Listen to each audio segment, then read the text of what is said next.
Cárdenas, que lleva por título Tras los imaginarios, polifonía de paces de niños y niñas en clave de subjetividades políticas. Cuando quiera, Laura. Sí, gracias. Buenas tardes. Bueno, yo voy a empezar la ponencia leyendo algo que inspira el trabajo de investigación que les voy a compartir. Dice así: si las guerras nacen en la mente de los seres humanos, es en la mente de los seres humanos donde deben erigirse los baluartes de la paz, como señala el preámbulo de la Declaración de Derechos Humanos. Es aquí, en la mente, donde tenemos que realizar un esfuerzo para pensar y obrar en términos de cultura de paz y demostrar a nosotros y a los otros una confianza ciega por la especie humana. Francisco Jiménez, de la Universidad de Granada, ha inspirado mucho este trabajo de investigación que se titula Tras los imaginarios de paces de niños y niñas en contextos comunitarios de lectura y escritura.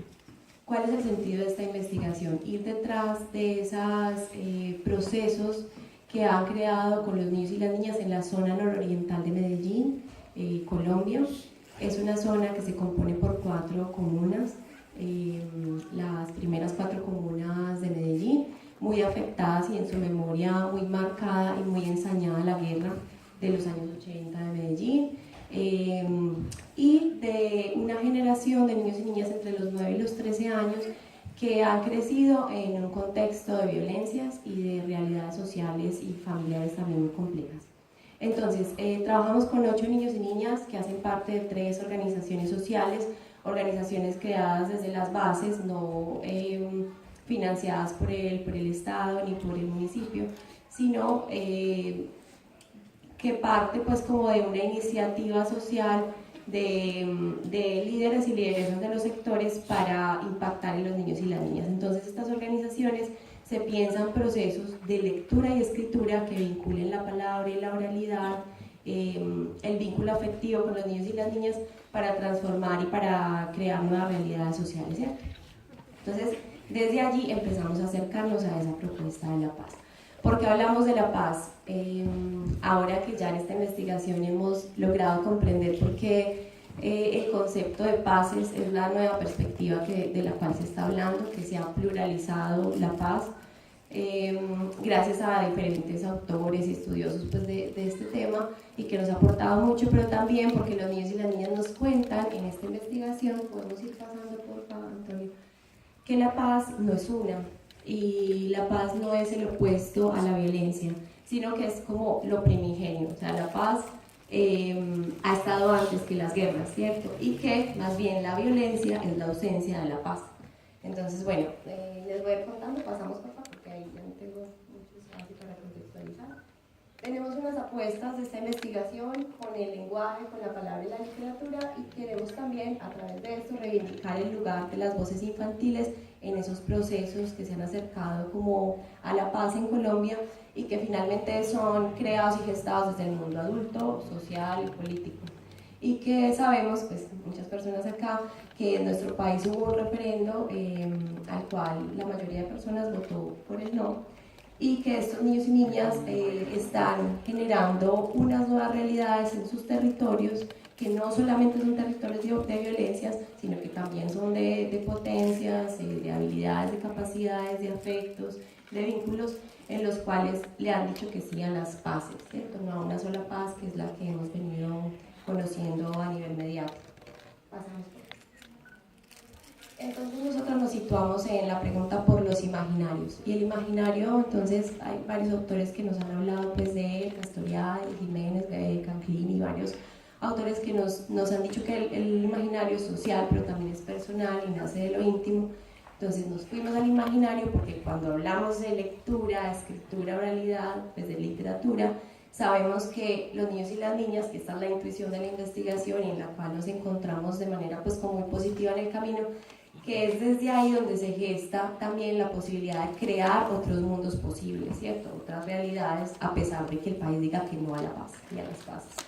Entonces, bueno, nos situamos en una posibilidad que nos ofrece también desde aquí, desde la Universidad de Granada, Francisco Muñoz, sobre la paz imperfecta, que, como lo dice claramente, Es todo, digamos, lo que posibilita un mundo de oportunidades para las paces y que no tiene que ser como nos lo han dicho, como nos lo han pintado, como utópica y un fin, sino que es todo un proceso de vida. Entonces, Antonio, ¿me pasas por favor? Nos situamos en la paz imperfecta y también encontramos que hay unos autores que han trabajado el concepto de la imaginación moral. No sé si de pronto han tenido la posibilidad de leer a un mediador de la paz que estuvo en el proceso de paz en Colombia, que se llama Jean-Paul Lederach. Me gustaría pues que de pronto quienes no lo conozcan se puedan acercar, porque habla que a través del arte y de la imaginación es que se logran unas construcciones morales y ciertos valores, emociones y sentimientos alrededor de la paz. Entonces, estos niños y niñas, sin haber leído a Lederach, nos han compartido que la paz son ciertos valores, ciertas emociones y sentimientos. Y entonces, bueno, ahí es que conectamos como toda esa mirada, pues, epistemológica. Entonces aquí construimos, el resultado de esta investigación es un constructo de las paces que tiene mucho que ver con figuras literarias, ¿cierto? Como el cuento, por decir algo. El cuento tiene personajes, tiene un contexto, tiene unas realidades, unas acciones, hay unos poderes que desarrollan los personajes fantásticos o a veces mitológicos o personajes reales, o animales también, porque también pusieron los niños y las niñas la paz en los seres vivos, en la naturaleza, en los animales, etc. Y entonces nos muestran que creamos como una arquitectura de ese imaginario que tiene, lo que les digo, unos tintes literarios y está construido por los entornos y lugares en donde se da la paz, que para los niños y las niñas empieza en su propio cuerpo como territorio, cuando dicen que quieren estar tranquilos, que los dejen vivir en paz cuando están haciendo algo que les gusta, cosas tan sencillas como esa, hasta que hablan del asunto, hasta que hablan del asunto de que no les violenten su cuerpo, ¿cierto? Entonces son formas de la paz desde el entorno, el cuerpo como territorio, y luego pasamos a la familia, a la escuela y al entorno comunitario, que finalmente es el que inspiró esta investigación, el contexto comunitario de la zona. Luego hablamos de una no paz, una categoría que a nosotros inicialmente nos impacta porque los niños y las niñas nos dicen, listo, existe unos personajes que hacen la paz, incluso por ejemplo el Papa Francisco, una hormiga porque es muy trabajadora, y empiezan a contarnos cuáles son sus imaginarios, pero también dicen, existe una no paz, y esa no paz es la del Estado, es la social y la política. Y pues nos impacta porque no era lo que nos esperábamos, ¿cierto? Era como que eso era lo que íbamos a buscar de la paz y para ellos y para ellas no es esa la paz. Entonces nos muestran que hay unas formas diferentes de la paz. Entonces en esas formas está como principio el ser humano, el ser. La paz personal e íntima, que nosotros la ubicamos en una teoría que se llama paz holística, porque digamos comprende al ser, a su entorno y a la naturaleza y a lo social que lo rodea. En esa paz del ser está emociones como la tranquilidad, la felicidad, tan sencillas como eso, y hay unas emociones que hemos considerado no tan positivas como el miedo y la soledad, ¿cierto? Porque básicamente es lo que los niños y las niñas viven, y adicional nos plantean que hay unos valores relacionados con la solidaridad, con el respeto, con el amor, el afecto, con la amistad, que ellos logran desglosar de manera pues muy clara. Pues aquí no tengo el tiempo para contarles, pero les dejaré como la información. Y construimos un juego para socializar todo ese constructo de las paces, un juego de roles que posibilita que jueguen con otros niños y niñas y jóvenes y les cuenten de qué se trata esta propuesta. Y adicional, pasas por ti. Tenemos unas postales, estas pues, fueron inspiradas en sus frases y en lo que elaboramos en la investigación. Repito, fueron co-investigadores, nos propusieron el juego, nos propusieron varias cosas, y las postales son la metodología de comunicación hacia el mundo adulto, porque pensábamos hacer unos recetarios y unos derroteros, pues como unos tips para que las personas adultas pudieran coger esas miradas diferentes de las fases, pero nos dábamos cuenta que los adultos no están escuchando a los niños y las niñas, y en ese territorio mucho menos. Entonces hicimos las postales para trabajar unos ejercicios como de cartas, llevar a las instituciones educativas, y estos chicos y chicas se empoderaron adicionalmente porque ahí está su imagen, su palabra, su expresión, y los sentidos se construyeron alrededor de la paz. Entonces, bueno, este fue como el producto de esta elaboración. Para finalizar, bueno, acá hay Natalie, lógica que cuenta el imaginario proyectivo, el imaginario del prejuicio y las categorías y los tipos de las fases. Pero para cerrar, ahí está la conclusión. Bueno, hay unas narrativas que ya poseen estos niños y niñas que están vinculados a la literatura y son unas narrativas estéticas, simbólicas, también muy literales, ¿cierto? Ellos nos expresan de manera literal que si el presidente tal con tal nombre hiciera las paces con el país, etcétera. Cosas muy claras que a nosotros nos dejan un panorama, digamos, mucho más amplio de la intuición previa con la que veníamos, que era hablar de simplemente cuáles eran los imaginarios de paz, y nos dimos cuenta que eso tenía un montón de dimensiones y nos construyó casi que un modelo pues, de cómo mirar el asunto. Para cerrar les quiero compartir algo pequeñito y que me tiene pues como muy impactada y creo yo que es vital compartírselos en este momento, y es un escrito corto de uno de los niños que dice: a veces me siento inútil, me ahogo en mi propio mar de lamentos, me siento atado a estar siempre triste y que la soledad me atrapa y no me quiero soltar. Mediante un proceso de reconocimiento de mí mismo, siento como si fuera esta la solución para mi atadura y así encontrar mi propia paz, encontrar ya mi propia paz. He sido libre de aquellas ataduras y mi vida blanco y negro se llenó de colores. Ahora siento que tengo verdadera felicidad.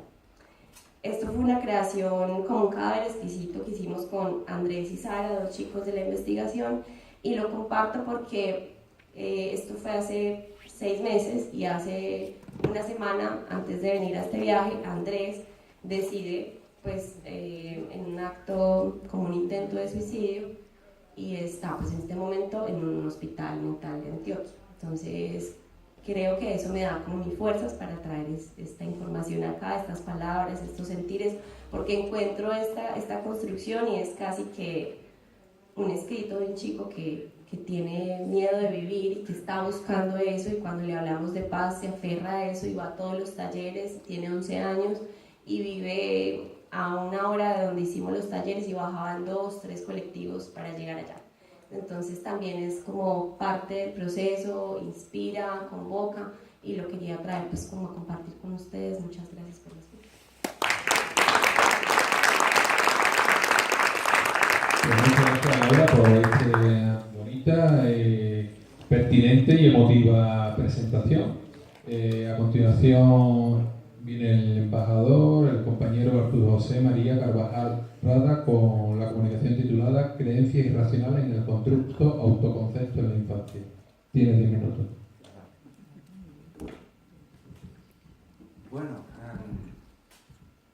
simplemente me ha tocado realizar esta comunicación, pero yo ya tenía este trabajo realizado porque para lograr mi licenciatura en psicología ya lo había trabajado, pero a un nivel mucho menor.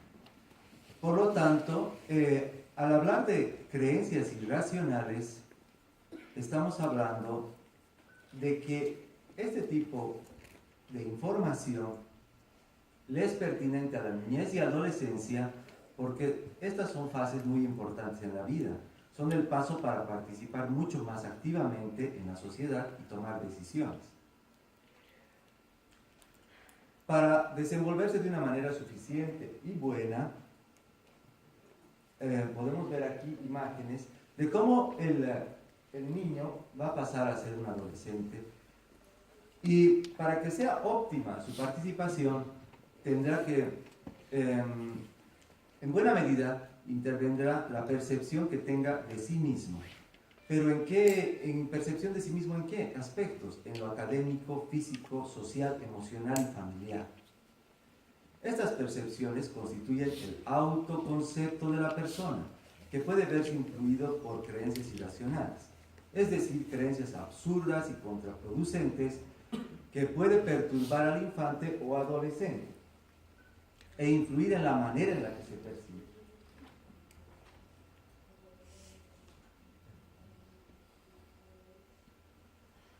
De esta perspectiva, el presente trabajo tiene por objetivo describir las creencias irracionales y cómo influyen estas en los adolescentes. Luego de encontrar las creencias irracionales, se comprobará cómo influyen en los niños.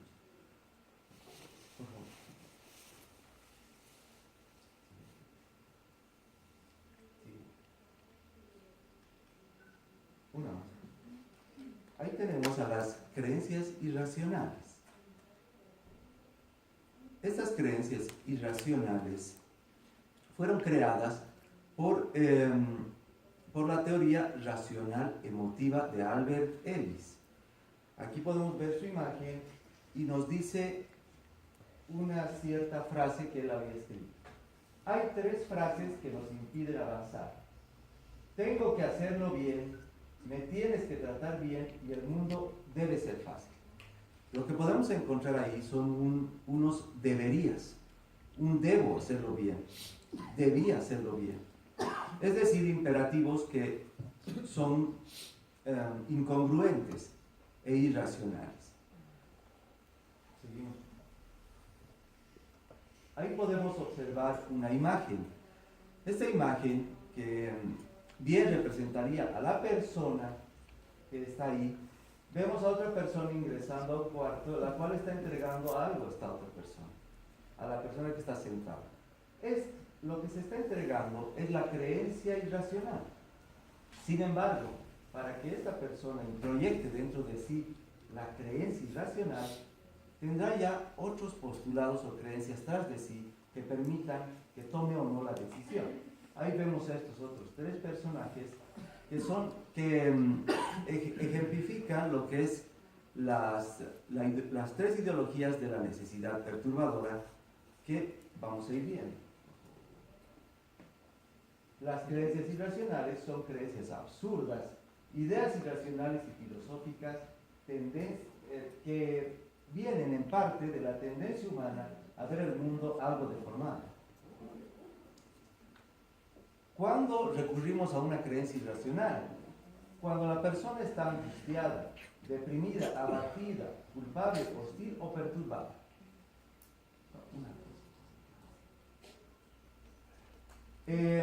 Ahí es lo que podíamos ver. Cuando la persona tiene angustia, cuando estamos angustiados, deprimidos, recurrimos a estas ideologías de la necesidad perturbadora. Yo debía haber cumplido eso. Ellos deben de tratarme bien. Tú debes de hacer esto.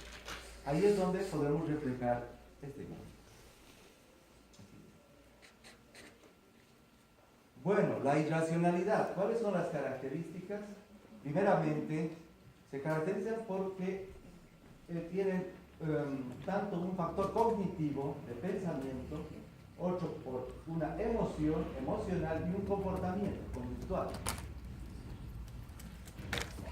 En esta imagen podemos ver cómo las creencias irracionales pueden crecer junto con la persona. Es decir, que estas no simplemente llegan a ser únicas y específicas y puede uno desarrollarlas, creer que son verdad y llevarlas junto a él toda la vida.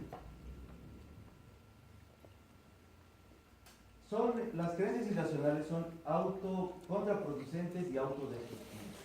Interfieren de forma importante en la supervivencia y debilidad del organismo. Este otro término es el autoconcepto. El autoconcepto fue estudiado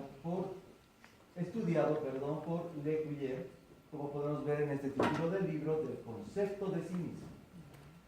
El autoconcepto es multidimensional, por lo tanto es físico, social, emocional y académico. Pero, ¿cuál es el concepto? Conjunto de percepciones que el sujeto tiene sobre sí mismo. Percepciones, experiencias que cada individuo tiene, consideraciones de testimonio y otras personas significativas, familia, escuela e iguales. En esta imagen, el personaje del centro es la persona y su autoconcepto. Es decir, ¿qué creo yo que piensan de mí los demás? En mi entorno más cercano, que sería dentro de esas 4 pilares, que sería la familia, y por afuera la sociedad. ¿Qué es lo que creen los demás qué es lo que pienso yo que creen los demás sobre mí en el aspecto familiar, educativo, social, etc. Bueno, el autoconcepto, como habíamos dicho, está compuesto por imágenes imágenes, es multicausal, multidimensional, social. Para simplemente hablar un poco de las técnicas, se utilizó el cuestionario de autoconcepto A5 AFA5 y el cuestionario de creencias irracionales debidamente autorizados. En el cruce de variables se encontró que existe creencias irracionales en el constructo autoconcepto. Aquí es donde se ha encontrado, en el autoconcepto, dimensión académica, se encontró las creencias, se corroboró las creencias irracionales de uno mismo. Por ejemplo, los alumnos aceptaron esta creencia irracional: odio equivocarme en algo. Y una otra: yo provoco mi propio mal humor. Por otra parte, se ha encontrado en el autoconcepto, dimensión social, la siguiente creencia irracional: puedo gustarme a mí mismo aun cuando no guste a los demás y me desagrada que los demás tomen decisiones por mí. ¿Qué implica esto? Por un lado, el resultado del autoconcepto, dimensión académica y creencias irracionales, dimensión por uno mismo, nos habla de que los estudiantes se encuentran que el ambiente educativo es un ambiente donde el error es igual al fracaso.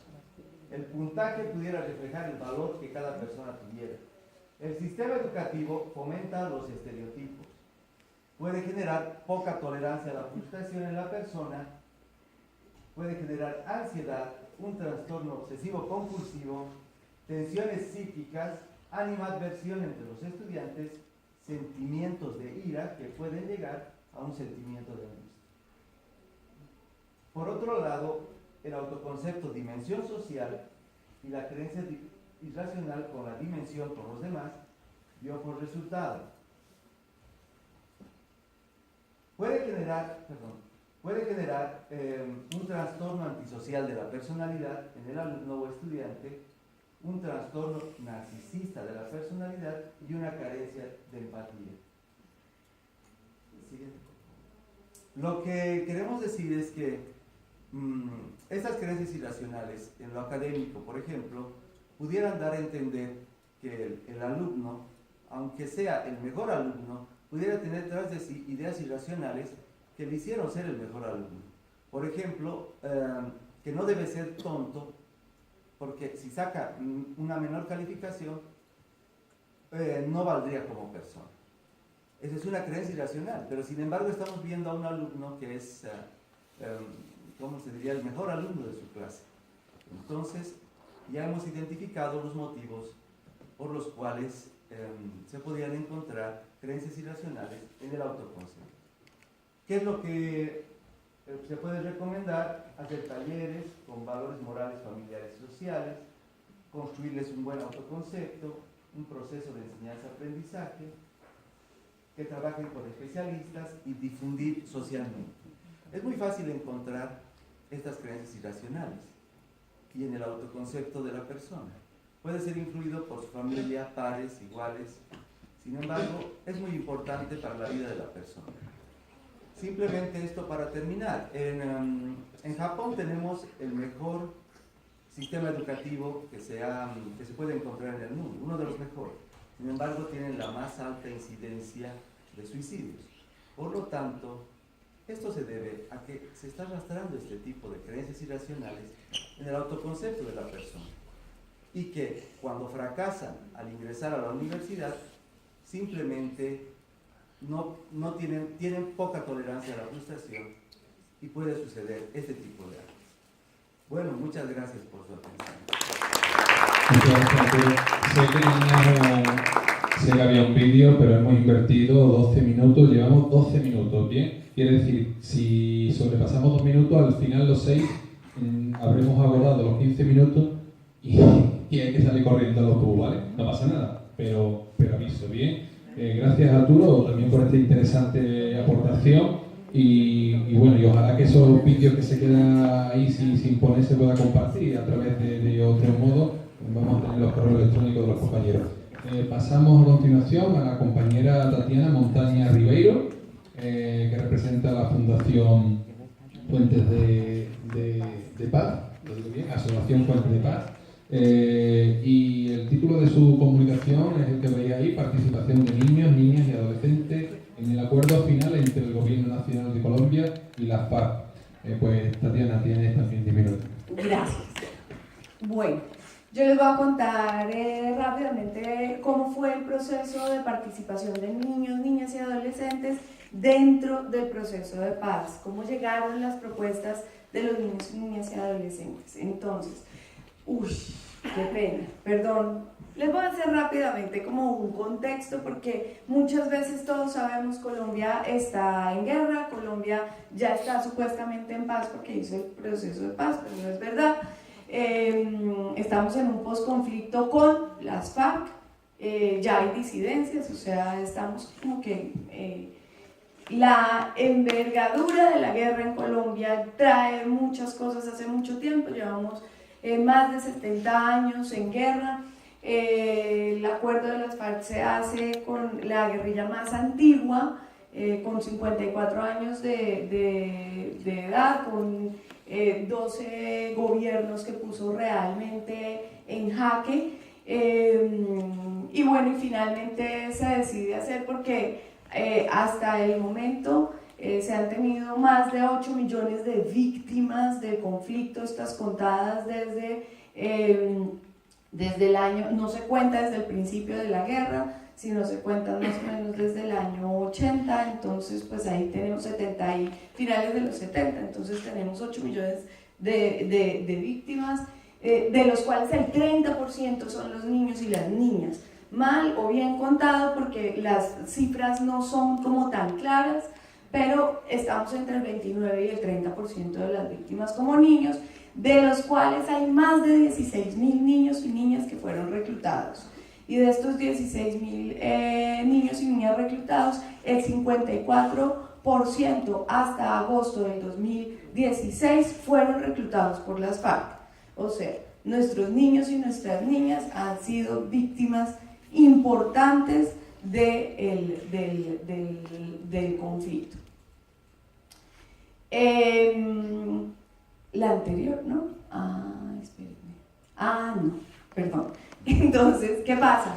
En febrero del 2012 se hace el acuerdo de hacer se llega, después de conversaciones de una fase exploratoria entre las FARC y el gobierno nacional, se decide hacer un acuerdo, de empezar a desarrollar un proceso de paz que se le llama mesa de conversaciones. Esa mesa de conversaciones tuvo 5 etapas, 3 etapas al principio, que era la etapa exploratoria, después se tuvo la etapa de negociaciones con 6 puntos, el punto agrario, el punto de las víctimas, participación política, víctimas, refrendación, y hay uno que me podrías pasar el anterior, perdónenme, participación política, fin del conflicto, que es cuando se hace entrega de armas, dejación de armas, y la solución de las drogas ilícitas. Les digo esto porque pues se va a llegar a conectar. Después viene la etapa, según cómo se concretó, hasta febrero del 2012, venía una etapa de posconflicto que iba a durar 10 años. El problema es que, según el 6º punto, que es la refrendación, se lleva a refrendación y pierde el acuerdo, la implementación del acuerdo de paz en el referendo, por lo cual se acogen las propuestas del no, se hace un nuevo acuerdo final que se firma el 24 de noviembre del 2016. Entonces, ¿qué pasa?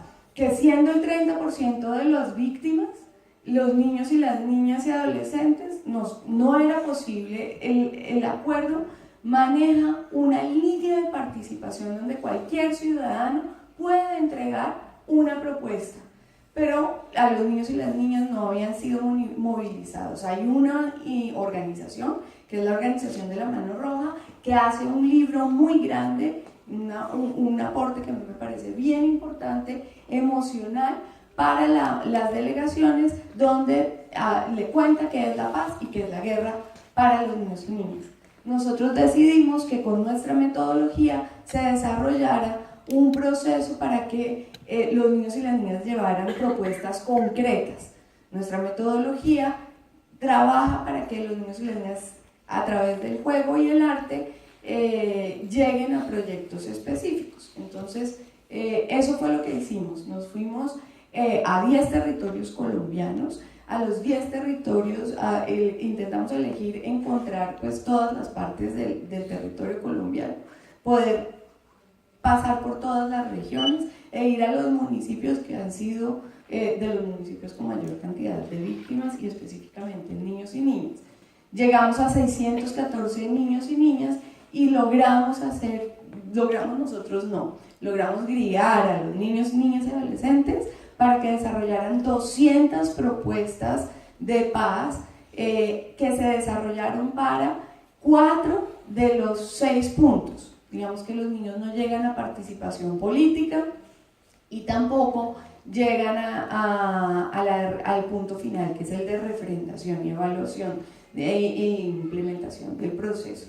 De ahí que encontramos que los niños y las niñas están nos dividen como las problemáticas, las categorías, fueron el deseo de paz, la mesa de conversaciones en sí, como todo el problema de lo que implica que estén sentados, las dos partes, la violencia, la inseguridad, la gobernabilidad, el conflicto armado y las drogas. Me parece interesante ver cómo la violencia se divide del conflicto armado, que es diferente lo que ellos viven en sus casas versus lo que se vive en sus casas, en sus colegios y en la vida común versus de lo que se vive. 3 minutos, listo. Siguiente, por favor. Después, ¿qué hicimos? Eso se vio y gracias a que lo vieron las delegaciones, fue estudiado por las delegaciones, gracias a que lo vieron las delegaciones, Humberto de la Calle Blombana, en marzo, cuando hace su comunicado sobre las minas antipersonas, hace un comunicado diciendo: tengo que hablarle a los niños y a las niñas. Y por fuentes fidedignas sé que estuvo muy impactado precisamente por lo que había visto y las propuestas que los niños y niñas habían dado. Después, ¿qué hicimos? Hicimos este libro. Lo hicimos al año siguiente y este libro se hace en 2000 copias. Este libro lo que hace es que recoge las propuestas de los niños y las niñas y las recoge dividida por emociones, dividida por el deseo de paz, por las propuestas y por los obstáculos que los niños y las niñas ven, y al final tiene la posibilidad de que uno mismo pueda